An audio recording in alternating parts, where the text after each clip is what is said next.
মহানগরও এক নায়ক। ফিল্মের অঙ্গনে একসময় পদবি ব্যবহারের রীতি ছিল না, সেই মতো মায়ানগরীতে এসে গুরুদত্ত পারিবারিক নামটি ছোট করে নেন।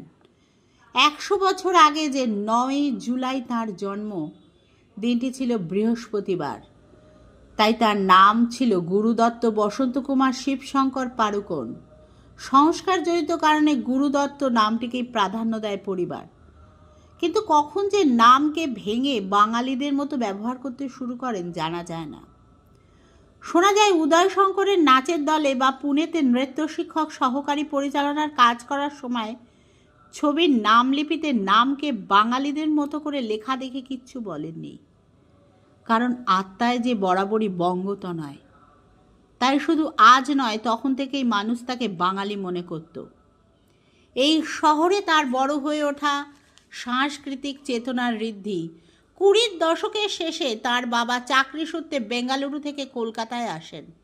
কখনো ভবানীপুরে, কখনো পদ্মপুকুরে ফ্ল্যাটে থেকেছেন। অবাক হয়ে দেখতেন বাউল গায়কদের। সন্ধ্যারতির সময় দেওয়ালে আলো ছায়ার খেলা। যাত্রার প্রতি ছিল টান। এখানেই আত্মীয় বিবি বেনেগালের আনা ফ্রি পাসে দিতে পারলে 3টি করে সিনেমা দেখতেন ভাই বোনেরা, প্রধানত ধর্মতলা চত্বরে। ক্যামেরা চালাতে শেখাও এখানে। আর কিশোর গুরুদত্তের সেই অবিস্মরণীয় সাপ নাচের সাক্ষীও ইডেন গার্ডেন্স, যা দেখে দৃশ্য শ্রাব্য মাধ্যমে ছেলেটির অসীম সম্ভাবনা সম্পর্কে নিঃশঙ্ক হয় বেনেগাল। ছেলেটির শিল্পবোধে প্রসন্ন হয়ে উদয়শঙ্কর আলমোড়ায় নিজের প্রশিক্ষণ কেন্দ্রে ডাক দেন। হয়তো 1 দশক থেকেছেন কলকাতায়, কিন্তু জীবনভর বাংলা থেকেই রসদ সংগ্রহ করেছেন। সেকালের বোম্বেতেও জ্ঞান মুখোপাধ্যায়, হেমন্ত মুখোপাধ্যায়, শচীন দেব বর্মনের সঙ্গ করেছেন। এত সুন্দর বাংলা বলতেন যে মুম্বাইতে প্রথম সাক্ষাতে গীতা দত্ত তার বাবা যুবককে বাঙালি ভেবেছিলেন। মুম্বাইতে গীতা গুরুর বিয়ে হয়েছিল বাঙালি মতেই। গুরুদত্তের মা বাংলায় লিখতেও পারতেন।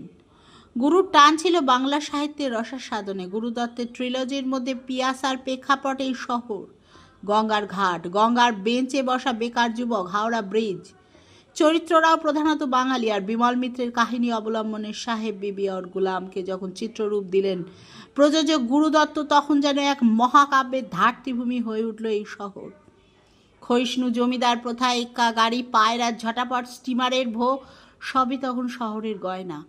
9ই জুলাই শতবর্ষ পূর্ণ করছে গুরুদত্ত। সেই উপলক্ষে Kolkata centre for creativity KCC আগামী 11ই জুলাই আয়োজন করেছে নানা অনুষ্ঠান। কেসিসিতে সকাল 11টায় ইরা ভাস্করের সূচনা ভাষণ ও প্রাসঙ্গিক আলোচনা